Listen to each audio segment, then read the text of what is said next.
Well, hey everybody, welcome to another episode of the Driven Hunter Podcast, and we have got some pretty special guests. We're kind of high honored today, honey, aren't we? Oh, absolutely. These guys are some of the most respected people that I know. The best whitetail hunters for sure out there. Hands down. In the TV world. Guys that I've rubbed elbows with and hung out with a long time, and we're pretty excited about the announcement that we have coming up with these guys. So they keep reinventing the wheel. We got to keep up with them.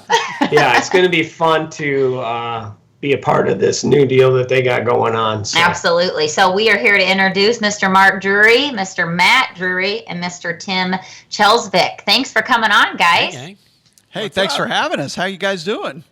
Great. Yeah, thanks for coming on with us and talking a little bit. You know, you guys started DeerCast last year, and it has been an unbelievable hit for you guys. And we're super excited because just when you think it can't get any better, you guys have reinvented the wheel once again. And what you guys have brought for this coming fall for people is going to be unbelievable. Yeah, and we need to tell our fans and viewers, if you haven't checked out DeerCast, and become a DeerCaster, you should, because we got a big announcement. We are going to be helping the Drury team and DeerCasters in presenting some of our stuff over there, our content that will be original and pretty cool. So now you can check it out and see Pat and Nicole on DeerCast as well, which we appreciate because you guys are involving us, which is, bringing unity to everybody in the industry. So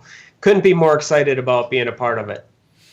What about DeerCast? Tell us about DeerCast. We appreciate you guys coming aboard because it finally helps up our look a little bit over there on DeerCast. Got that right. Well, don't know about that. So we appreciate that, and we appreciate you guys having us on today. And, we brought DeerCast out last year to try and help guys interpret deer movement as it pertains to the weather. We took 13 different weather variables, we mixed them into an algorithm, and on a daily basis, regardless of where a guy's at or what he wants to see on any farm, he can plug in any location in the country, DeerCast will spit out a prediction as to how the deer will be moving. It's categorized 5 different ways, from bad all the way up to great.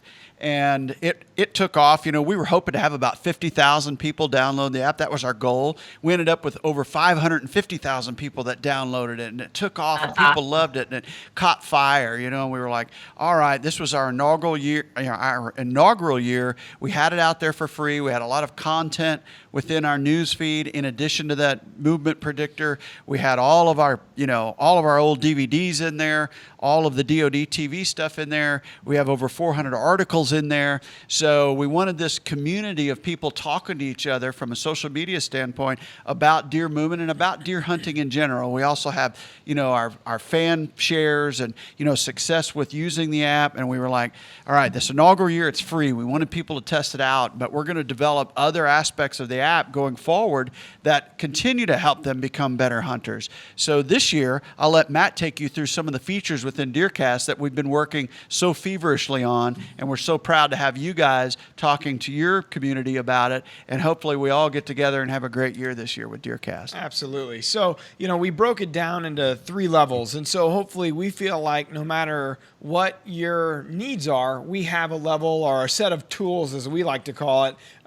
for your specific needs. So there's still, in that free tier, you still get 1 day of DeerCast. You still get today's forecast. So for those guys that just don't want to, spend the money, we understand there's still a lot available. So you still get the 1 day of DeerCast. And one thing that Mark didn't really get into there, when you look at DeerCast and that hourly feature, you're going to see the wind speed and the average temperature and the barometric pressure and things that took us, half hour, 45 minutes to find on 3 or 4 different apps. We've put it all into one app. We work with IBM Weather Channel, and we use their services to do this. So the weather prediction, it's very accurate, and you can dive in and really study, okay, they're saying great here at this hour. What's different about it? And from there, Mark and Terry break down all of the reasons why we feel like deer are moving during that specific phase, during that, with those conditions. They'll break it down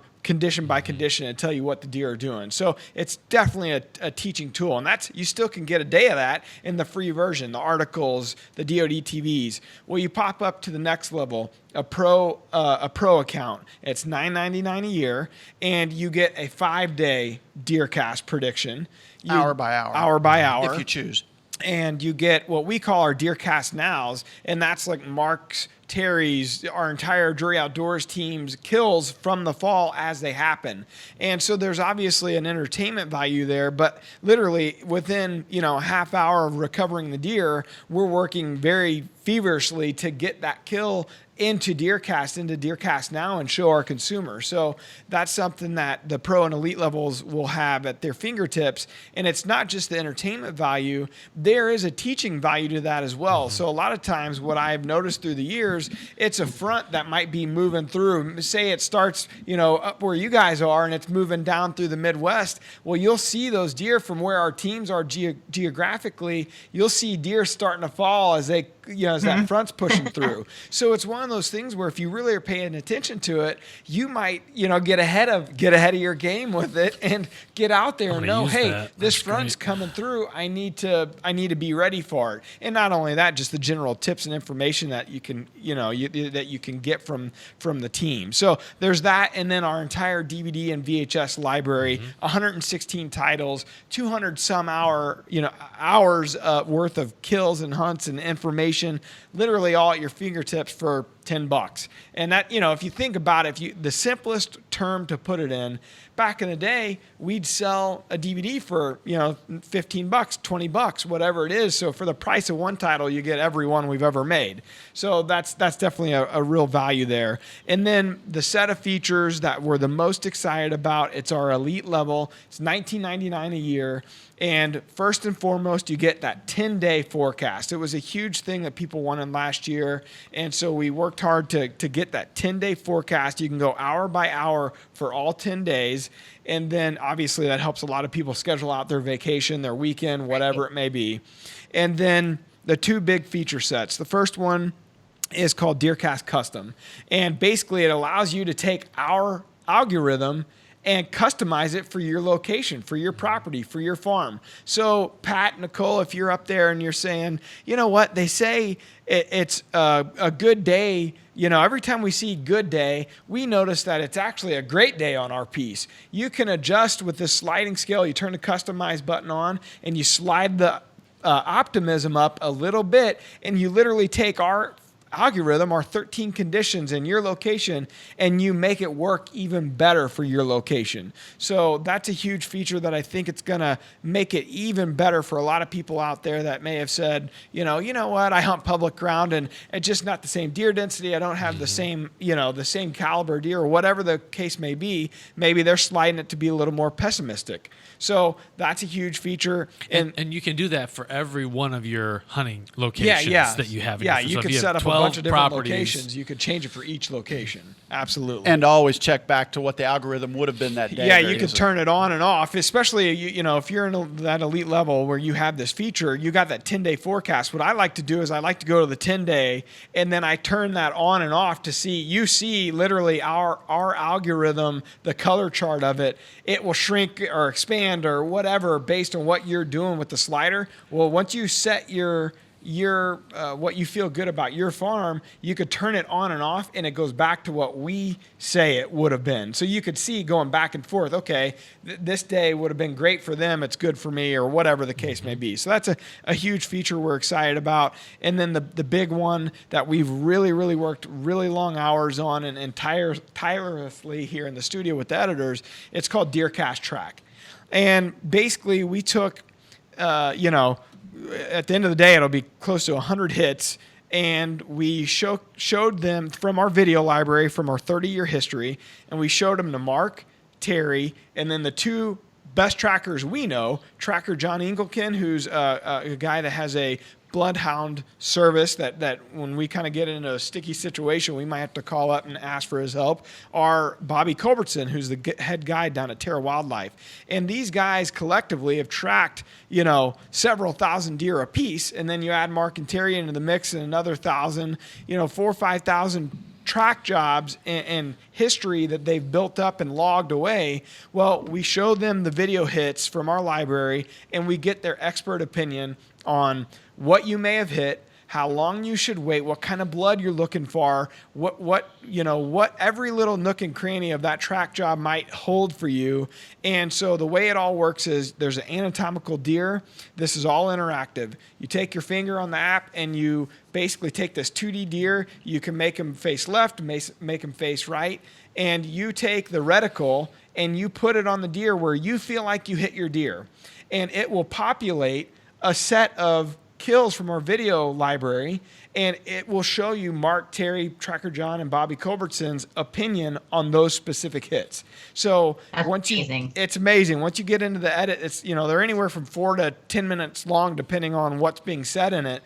And what happens is inside the edit, we have a 3D deer model and a 2D deer model for that matter. And we peel away those layers and we show you angle of entry, quartering to, quartering away, broadside, everything that you could possibly have done for that area, for that hit.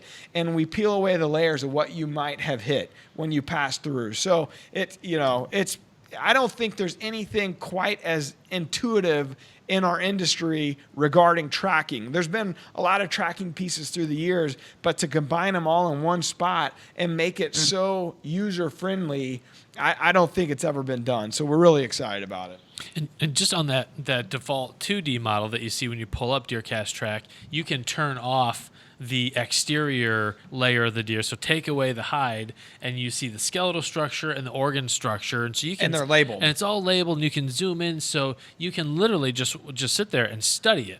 And really think about shot placement, because some of the people that we've been talking to that have done that have been like, I didn't realize the heart was as low as it is. Same thing I in said. The body I didn't realize the shoulder blade was as high as it was. So there's you start looking at it that way. It's very interesting. It's an education. It's quite an education. It's a tool that I think is going to help a lot of people find a lot more deer, because without question, a lot of deer are lost because people track too soon.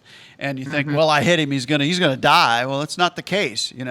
Even with hydrostatic shock involved from a rifle, there's still body systems that take hours, many hours, in order to kill the deer. And if you track them and you move them out of that first bed or the last bed that he's in and put more distance between you and the animal, you can't find that distance because you can't follow that distance because they've already clotted up, and then you can't find them. So if nothing else, if they'll take the time to look at the app and go, I think I hit in this region, and you look at 6-8 hits from that region with all those opinions, you start to say, you know what, I need to be waiting 4 or 5 hours. I can't go right now because I'm not in the dadgum lungs and heart area. I'm back here in the liver, and that you're talking about just an inch or two back, and all of a sudden, instead of going immediately, say with a heart shot, you go back a little bit, 6 inches low liver, and then into the stomach. You're talking, you might be 10, 12 hours, or you might be 24 to 30 over a 6-inch period. So, and that's just the reality of it. I know a lot of guys, we can catch some flack online when say one of our shows, and I don't know if Pat and Nicole, if you've ever encountered this, but say you have a less than ideal hit and you back out and you let the deer there overnight. It always amazes me how much crap we take over that. And it's like, oh, the meat's going to spoil. And it's like, well, if you go in and track it too soon, you don't get that meat anyways a lot of times. Right. Like you lose it. So this hopefully just helps people. I think the biggest mistake is getting too excited, and a lot of people think their hit's better than what it actually is. Oh, absolutely. So they got to have the mentality and slow the game down. As our buddy Jim Tomey says, slow the game down. You got to really know where you hit for this to help you. But even if you can't remember, you could start studying the general areas where you think it might hit, to Mark's point, and get a good idea. Absolutely. So we're excited to share. I tell you, that's a game changer, guys. It really is, because like you said, it's going to slow it down, the process down, allow that person to think about the hit and dissect it in his mind a little bit more, exactly the particulars, and then get second opinion instead of, his mind or her mind just saying, I think the deer's just laying over there dead. I should go right away, and then making that mistake and then bumping him up, like Mark said. It's going to allow them to think things through a little bit and get somebody else in their ear, give them that information that it's going to allow them to start to think a little bit more and not act on emotion. Like we all, everybody gets that, eager anticipation of getting out there and getting your hands on that deer, and then, falling short in disappointment, like, I should have probably waited and not went after them, as soon as I did. So this is, I think, if anything, it's a huge value to everybody. I can see this thing, changing the game and making this. I mean, people are going to go to it. I'm going to go to it. And I know that I think it's going to be probably the coolest thing in our hunting industry that's come along in a long time. Well, and for you guys to offer this at for that yearly price, that's next to nothing. Yeah. Whenever in the grand scope of things, especially when it comes to tracking that deer. I mean, I can't tell you how many phone calls, we covered this earlier, phone calls, text messages Pat gets all fall long. We're in the tree stand. This person hit this deer and not sure what they should do and need to get on the phone with me, and all that stuff. This is just like he said, it's going to be a game changer. If you think about it, all the money, all the time, all the effort that you pour into your hunting, no matter who you are, you have an investment there, and it's for one purpose. It's for one single purpose. It's to recover the animal and to have some food, your meat in the freezer, right? So if you've done all that hard work and you got through all the 1 in a million chance that you actually got on the deer you're wanting to shoot and you got the encounter and you shot him, but you can't recover him, and the difference might be $20 and a little bit of information from a couple experts in the field. I mean, to me, it's a no-brainer, and it's something that, we've been asked a lot. Is that monthly? It's like, no, it's just a yearly charge. We think it's really fair, and we're not, we're trying to help people like we have all 30 years of our company's history. Mm-hmm. It's just another way to continue to help people. So we got DeerCast, the algorithm that might help them get on the deer. And then we got DeerCast Track that might help them recovery. Front to back, we hopefully got you covered. Yeah, and most of these features are features that our DeerCasters have requested. Like these are we're very close, and we actually listen. Like we read comments and we read emails when people send us, because if someone took the time to care enough to send feedback, whether it's positive or negative, we feel like we should at least take that to heart. And some people may not like the response. We could get into a funny story about that later. No guarantees. But that's one of the reasons why we have DeerCast.com now, because a lot of people kept asking, well, how do I get this on my computer? I want to be able to see it on a bigger screen, and it just loads a little easier for me or whatever. And so they can go to DeerCast.com now, whether they're on the free, pro, or elite, whatever features you have access to, they'll show up in DeerCast.com. Yeah, and even like if you change your all your locations, if you have the app and everything's loaded in your app, all those locations also are in your account on the desktop version. Well, even that slider for the customized, DeerCast custom, it's not immediate, but if you change your settings on the app or in .com, it will reflect it on the other one when you go afield. So it's cool. It's very intuitive, and I think a lot of people might go to watch track on DeerCast.com and study it before they ever go hunting, just to get the information and have the knowledge before they go out into the tree. Absolutely. Mm-hmm. So that's and that's what I think is going to be very helpful, because the people are going to learn from other people's stuff. I mean, or hits and stuff. So, they might not even made the hit, but they already are educated about, hey, I saw that on this platform, and I know that I should wait or do something more different than they normally would. So that's pretty cool. We're excited for that, and we're going to be providing a lot of big game content, something that's kind of different than what you guys have had on the past. So that's going to be exciting. We're going to start that right away here in August, because we leave on our first trip around the 23rd. So we're going to start posting, right about that time, and try to provide some unique, original content that we come across. Could be, a really cool clip of a sheep that we saw, a big, sheep, or a big moose swaggering in, or a lock set of moose horns that we come across in a remote camp. Who knows what we're going to come across, but we're just going to start giving DeerCasters content that they normally, haven't seen before. So, and as well as our whitetail stuff. We're also gonna be,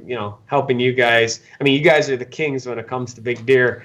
We can't compete in that world. That's why we got to go climb mountains. But and you guys talk about the DeerCast track, and I know we kind of hit on this in the first podcast we did, but I think it's important. Mark said, as you guys' season kicks off and you're hunting more, you guys are going to keep adding to that. Yeah, absolutely. Yeah, we'll actually have sometime throughout this season, I would say by early October, we'll have 125 scenarios within DeerCast track. He's literally blanketed. Our model deer here in the studio looks like he has the measles because we've been filling in the dots and going through our 30-year history going, there's a hit from this region right there, So we have all body systems affected within the app, and it'll be there by early October. And obviously there's some areas that have more than others, and it just, the kind of the worse the hit, that we may not have as many of those in the library from our history. So, that's, you got to keep that in mind. But I think the good part is we have at least one in every general area. And so you'll get a good idea of what you should be doing. And then when we get into that area, if we know that it's an area that doesn't have a lot of hits, we will break that hit down a little bit more thoroughly. In other words, say a back ham. Well, we go through every part of the ham when you get to that one hit to know, like, if you're high, forward, back, whatever it is, we go through all that stuff within the app so that you get an idea, okay, I didn't hit exactly where this hit is, but I'm just right of that, and they spoke of that. Well, that, and there's general tracking tips. There's 15, 20 general 16, tips that are there as well. And so the other interesting thing, I think, is it may not be the specific hit, but we are given some pretty broad strokes in those areas where I think if you study it, you're going to really have a good game plan going into the woods. I'm so anxious for people to go out there and track with this. I can't wait to hear. Wait to hear the feedback. Even the good hits. Think about it. Even the good hits, what you would perceive as a good hit, and Pat, you have mentioned it. Was it on the last podcast? Yeah, when he was talking about Moses. Yeah. You think this is a no-brainer. I'm going to go in there. Well, those areas where we have a lot more kill shots, you see, like, there's a big variety of how long it took, or how far they went, or what they may have hit. Like, it's not that cut and dry where you think, you know what, I 12 ringed them. Well, not always. Not necessarily. Not necessary. And so that it's not just the really bad hits, the obvious ones where you would need help. Sometimes it's those boiler room hits too that you might need a little extra advice on. Right. Yeah, absolutely. What's your percentage for archery and firearms? I mean, they're both there? Or? They're both there. Just off the top of my head, I would say it's probably 80% archery, but we will often discuss with that hit now, if you were using a gun, and more often than not, the track time and the weights, they're not that different, honestly, between a gun and a bow. In fact, in certain cases, you have to wait a little bit longer with a gun. Muzzleloader, maybe? Yeah, well, muzzleloader or a rifle, a smaller caliber, because, when you're killing with a bow and some of these larger broadheads that people are using these days, they'll kill quicker in many areas than a rifle will. So we discuss that within the app on many of the hits. But I would say the actual visual shots that you're seeing, probably 80% are archery.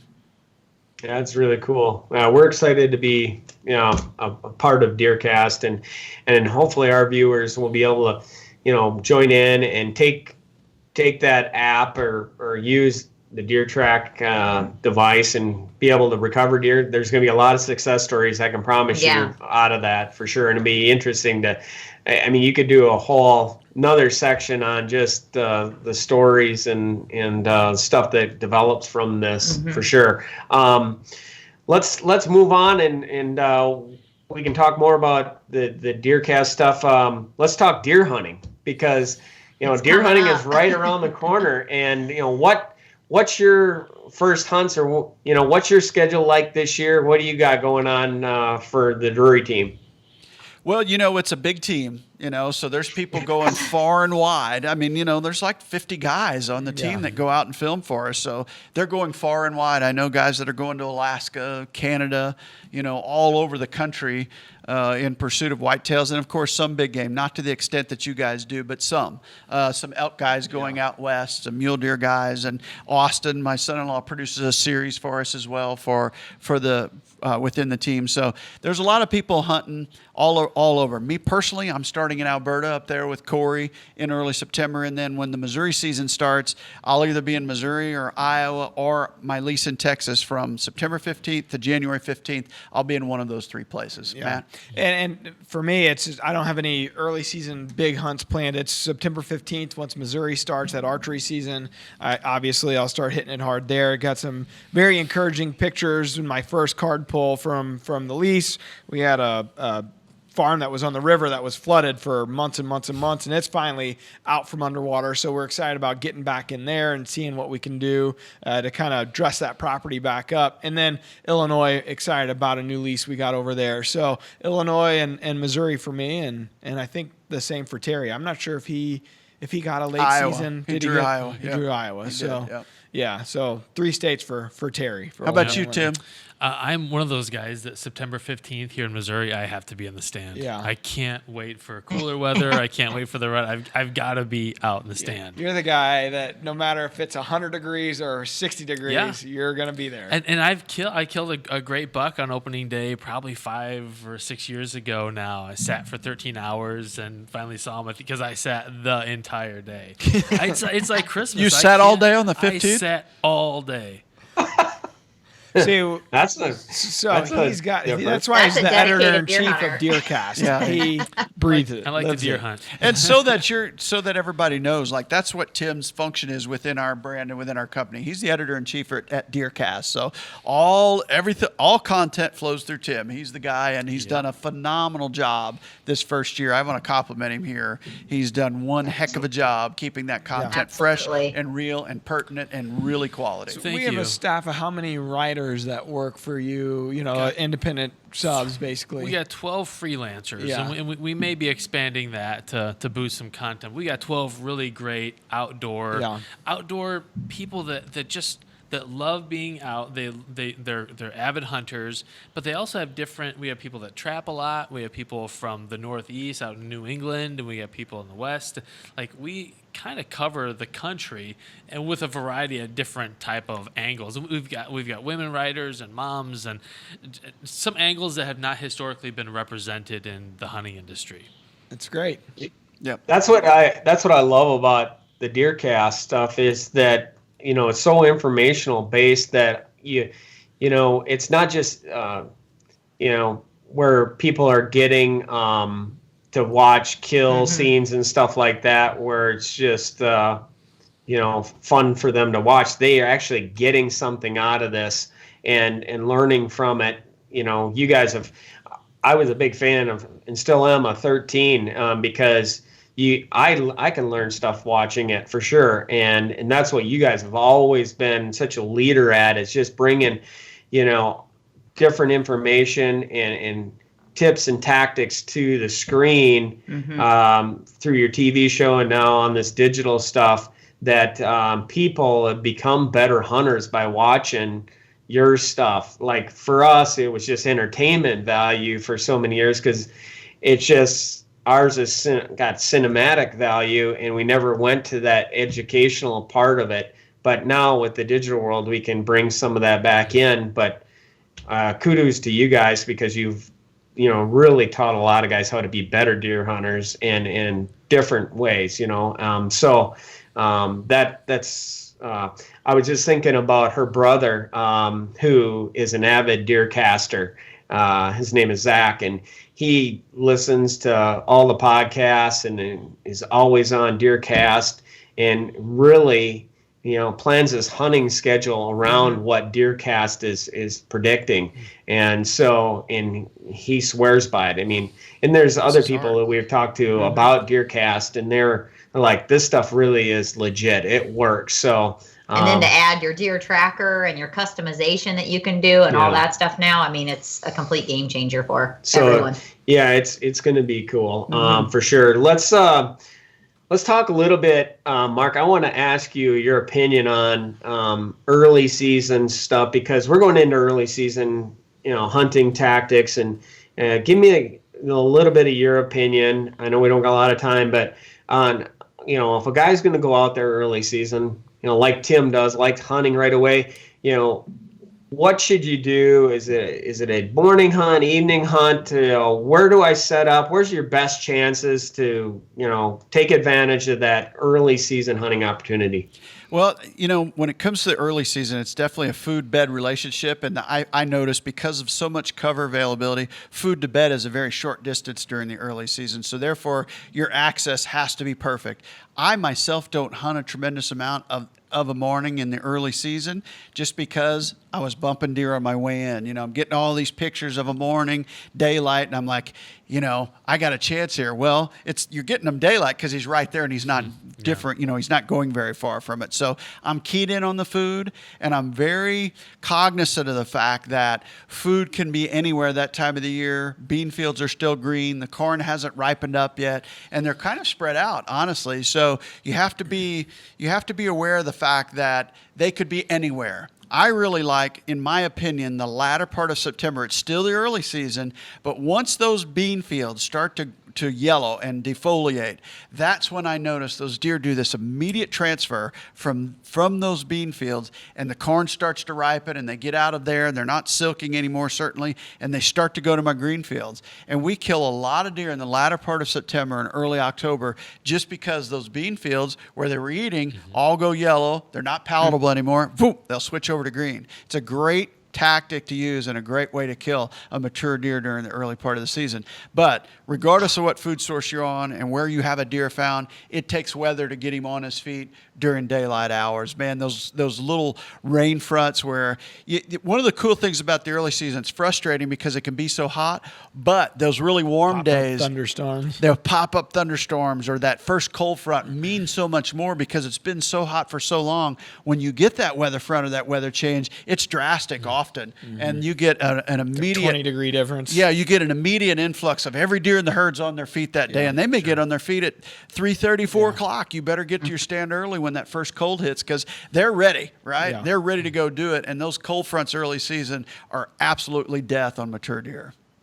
You know what? You guys have coined the term of high pressure in hunting, those weather changes. And I know a lot of people have paid attention to that for years watching your stuff, for sure. And for us up here in the Midwest, and we have to deal with a lot of acorns and acorn crop that seems like our deer, when those acorns hit the ground, those deer leave the fields and leave those agricultural feeding areas and then start eating in the timber and just gorge themselves on white acorns for a period of time, and don't really expose themselves in those food plot situations. And our cameras really kind of help substantiate that theory.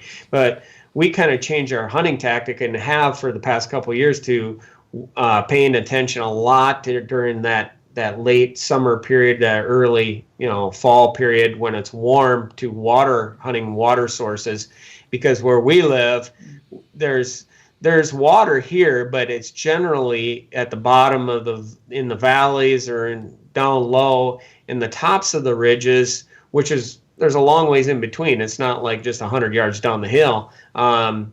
There's no water availability outside of maybe a farm pond that's out in the middle of an agricultural field. So we started building these little water holes back in the timber near the bedding areas, not in the bedding areas, but near them, to where we could slip in there undetected and get set up on a water hole where a deer then would be bedded for a period of time during a warm day and need to go to water. The first thing that he would do when he stands up out of his bed, go to water, then to feed, and we could still intercept him during daylight hours. And it's worked tremendously great for us, because anybody that's watched Driven and seen us year after year up here in Minnesota, which is traditionally not a great big buck state anymore, shoot big deer. And we're harvesting the most mature deer early season on these water sources.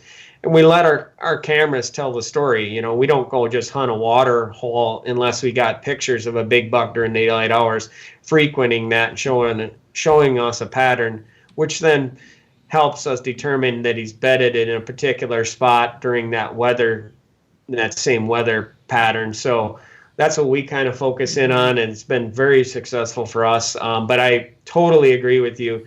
Those weather changes, I always equate deer being a little bit like humans. So when it gets nice out or you have a weather change, people come out of the woodwork. They feel good. They like, I gotta get up and get outside because it's nice out, and I want to go out and do something outside. So I think deer are a little bit the same way. They're like, okay, now it's changed. I can get up and move. So yeah, great information for sure.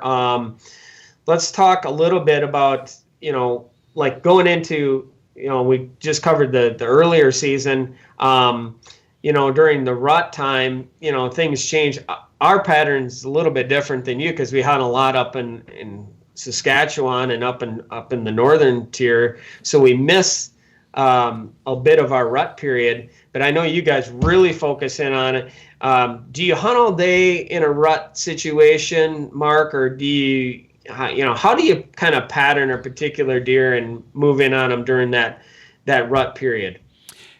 November and really going back into mid-October, once they exit out of what is, typically called the October lull, once they get into late October and then early November, mid-November, things are changing by the hour, not so much by the day or the week, but by the hour. Things are speeding up and then slowing down and then speeding up again.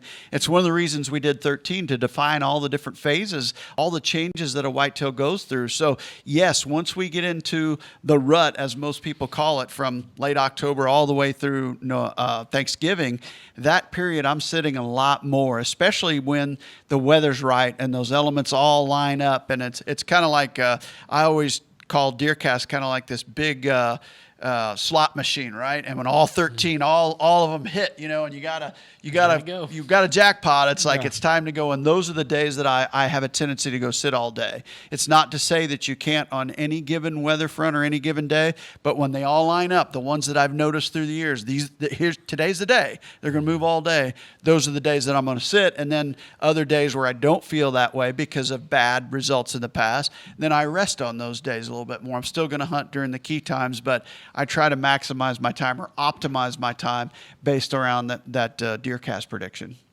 Yeah, well, I mean, it can be the trickiest time because of the lockdown or when those big mature deer, automatically get with those first hot does, and it gets frustrating because that they're there, but they're just locked down with them, and there's not as much movement as you would hope. So it can be rather kind of frustrating to a hunter to be sitting there, waiting on that deer, and he's not showing up because he's just with that hot doe until he moves again. Those days are the slowest days, but then out of nowhere, it's like everything happens within a minute or two, and then you're done for the day. They're still frustrating though, it's frustrating. I always say you go from expectation. You got trail cameras, you're doing all this stuff. He's daylight and he's coming to a food plot, water hole, whatever it is. You expect to go see him when you go there on the right conditions, the right wind. Then the rut hits and you just hope to see one. It goes from expectation to hope, and then hope means I got to sit here all day. And it's for those of us that hunt 4 straight months,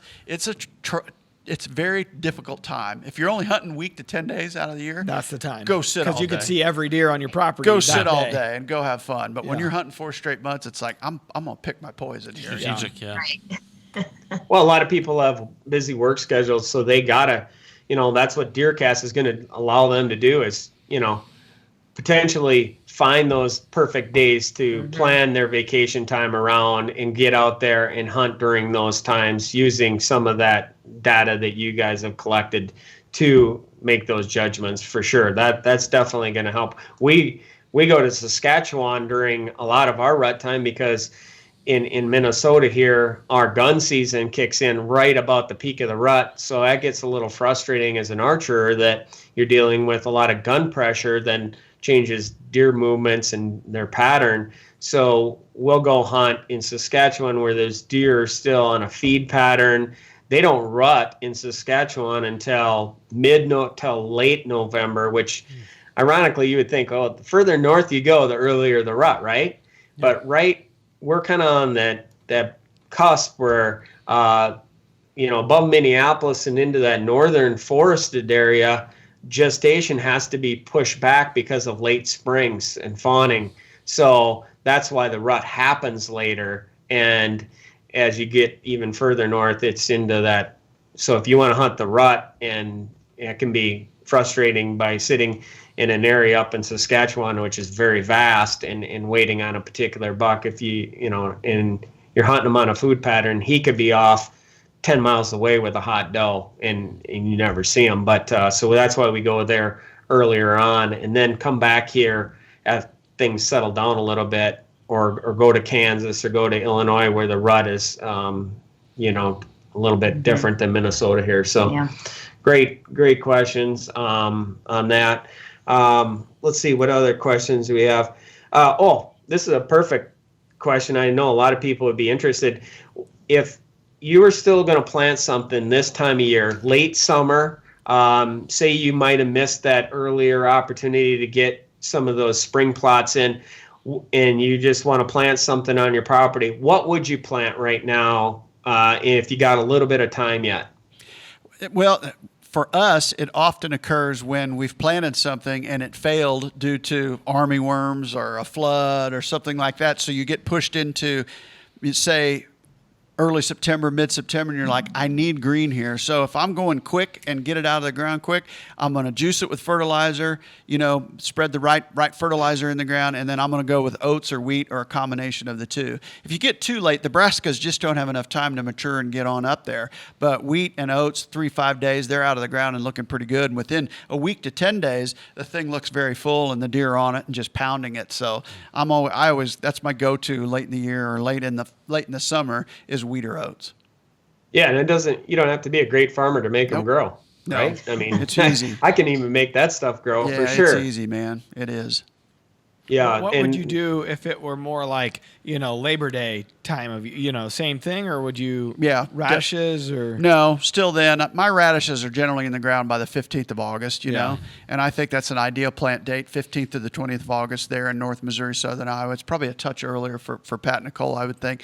But by Labor Day, I'm going to go with wheat or oats by that time, for sure. And that would be about perfect for a September 15th opener. Never forget that young and green and growing is much more palatable to a deer than fully mature. Everybody goes, I'm going to get my plots in early. Well, that may be the kiss of death if you put it in too early, because if the plants outgrow their palatability, the deer have been on them and then they leave and they go to something else that is palatable. So the timing of planting of food plots in the fall is very critical. And really it comes down to the timing of the rain front that you're lucky enough to get that time of year. Will those oats or wheat rebound after they've been, if they're tender and they're young, they're coming up and they get some browse pressure, will they rebound? Oh, they just keep going. And the more browse pressure you get, the more palatable it becomes, because they continue to fight to grow, and the deer keep them mowed like a lawnmower, and it's a perfect cycle, actually. Yeah. So there's an art form to when you plant, catching the right rain, having palatability. There is also a food plot architecture art form to having the correct size plot for the density in that area. In other words, if you plant too large of a field for the density in that area and it outgrows palatability through the month of October, once again, they're going to leave it. However, if you plant a smaller plot and there's a lot of pressure on it and they keep it young and green and growing, it will have more daylight activity throughout the year. So you have to hit both, and you do that through testing it and watching it through time and go, you know what, I planted too early and the plot's too big. They're not even using it. Now, they may come back to it in December because it's the only green food source around, but that may not be the time you targeted to hunt it. Sure. That's great information, and it's so true. I mean, we have fields here that we have to maintain because there's not enough browse pressure, so we have to go out and mow them. Yep. And we're right now actually planning our mowing session this week, because we're timing it out to when our first frost occurs, or when it really stops growing, that it's at that perfect lush, height that the deer still find it palatable. It's still, it's like lettuce. It isn't all matured out and stemmy or woody for them to eat. Same with our brassicas. We're trying to get those brassicas in right now because we don't want them to get too mature and that they won't eat them, but yet get them high enough that, the plant is full and stuff like that. And then when the frost comes, they seem like they hammer them up here. And then in our country too, we pay attention to as it gets colder, interestingly, that the deer, when it starts to freeze up here, our deer really start to hit our grains and, go into our soybeans and our corn and stuff.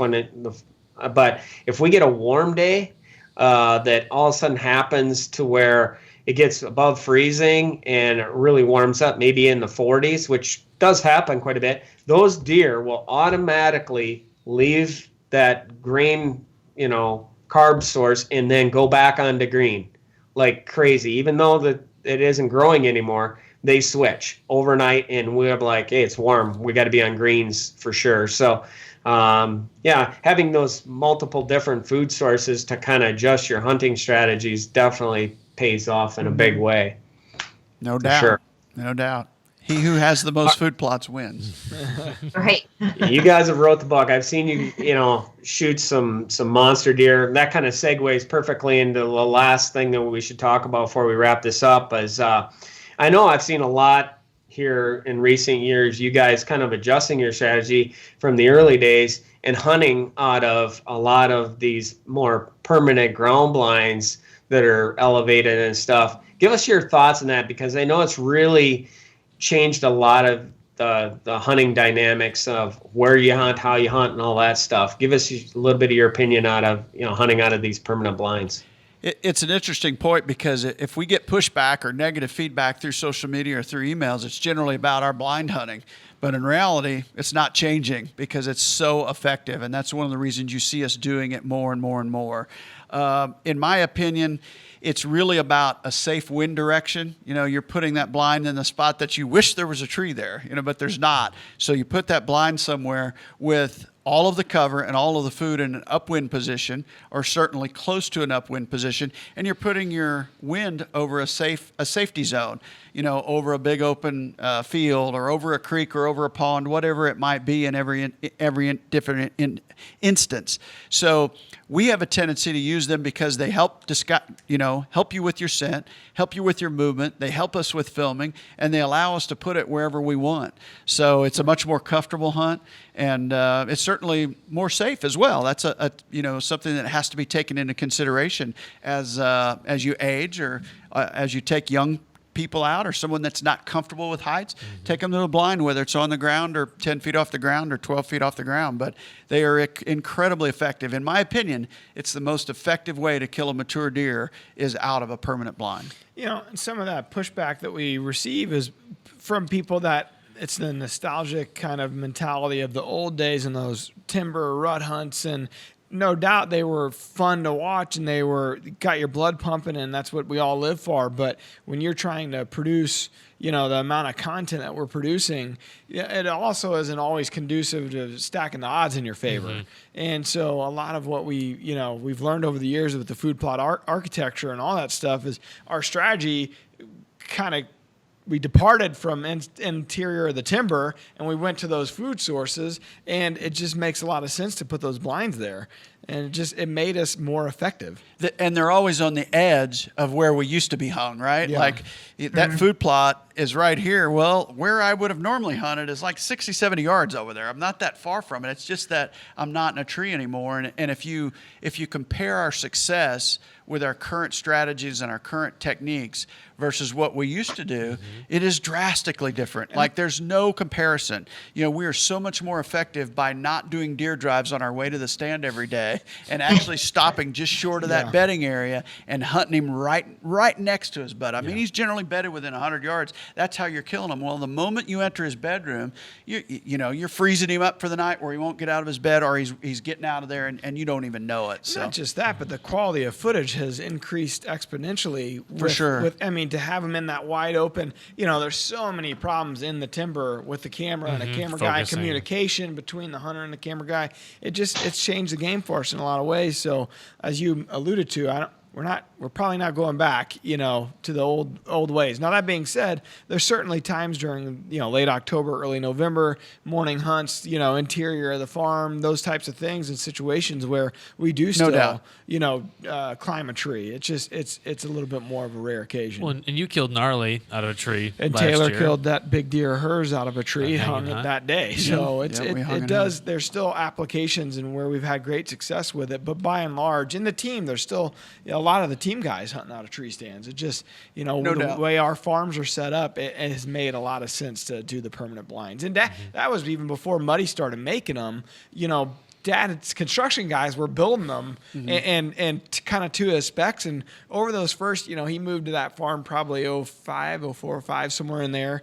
And I recall, through that first 5 to 10 years, the evolution of the blinds and what worked well in, as far as a window configuration and where to place the windows and how big they need to be, all that has changed a lot through the years, and we got more proficient at that. And I think that even helped, allude to what then Muddy went and took with the bull blind and then Penthouse and some of the features that they have. So I think, it's good for the sport. It may not be as good for the entertainment value of what your core archery hunter was accustomed to, but it definitely has, I think, increased a lot of people's success, not just ours. I mean, go drive through the Midwest now. They're everywhere. They're dotted everywhere. That's not by mistake, It's because there's a reason it works. Yeah, for sure.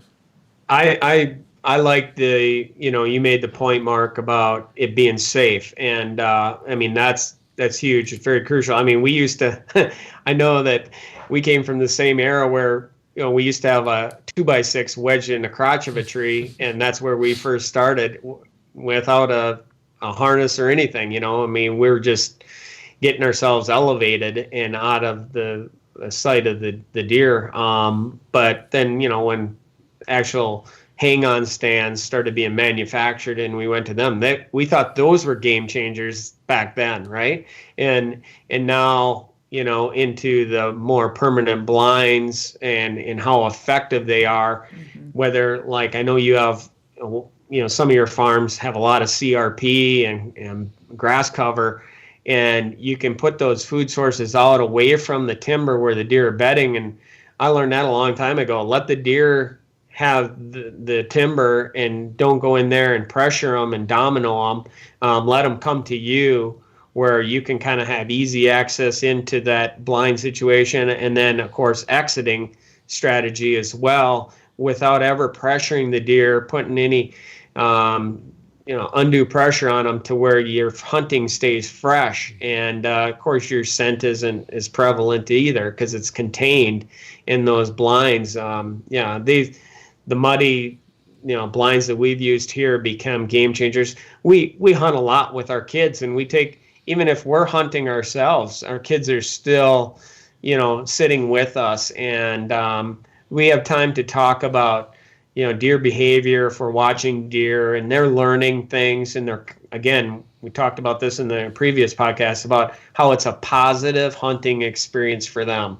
That's what these blinds have provided for us and our kids, is that more positive experience. They can be moving around. They don't have to be sitting perfectly still, swatting mosquitoes because, it's kind of a bug-free environment and stuff like that during the early season. So, yeah, I know that there's controversial aspects that they'd like to still see us doing it the old way, but I think, eventually that everybody that has a farm is going to have one of these permanent blinds on there if they don't already, or several. But I just wanted to kind of address your thoughts on that. And I know that they become game changers for us as well. And we still have food plots, even half an acre in size, that might have a blind on it, but it also will have a tree stand set up as well. With or multiple areas that way. Yeah, I mean, we're kind of using it for, some of them might be more for gun hunting out of because of the longer range. But then you might have an archery setup that's closer in that you can slip in and set up on them as well. But gives you kind of a multiple different choices, to hunt out of. So, but yeah, we appreciate you guys and your thoughts on all this stuff and picking your brains about deer hunting for sure. It's been fun to visit with you guys, and we're super pumped about being a part of DeerCast and bringing, content to the Drury team. You guys have always been somebody, people that we've always respected in the business, and you guys set the bar so high that the rest of us always follow. But it'll be fun to share. Hopefully, we can share camp here coming up pretty soon. Maybe I can get Mark on a sheep hunt. Huh? What do you think about that? You can do that. You're doing something. Tell him there's a whitetail on that mountain. Maybe we I'll can do it. change. Maybe we can change his hunting strategies a little bit. Do they have a muddy up at the top? Do they have a muddy bull? Right. We got a Can-Am to get you there. helicopter. We can rent a helicopter. But anyways, we appreciate it again. Absolutely. It's going to be a fun ride, and we appreciate it. We want to make sure everybody checks out DeerCast on our side and goes out and hopefully uses the DeerCast track app this year if they do hit a deer for sure. I mean, I know I'm gonna be using it for sure. Right. And just like Matt said, I'm going to be studying it before we even go out. You know, I mean, it just helps you. Yeah. So, Anything at all to something to give you learn. that extra edge. Absolutely. quick, how does people?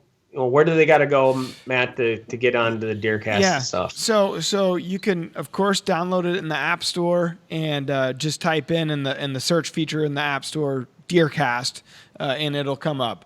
Or you could go to DruryOutdoors.com from your desktop or even from your phone and your browser, your internet browser, and you can go sign up that way as well. It's pretty easy to do. You will need to, if you're wanting to go into those pro or elite levels, you'll have to have an email address.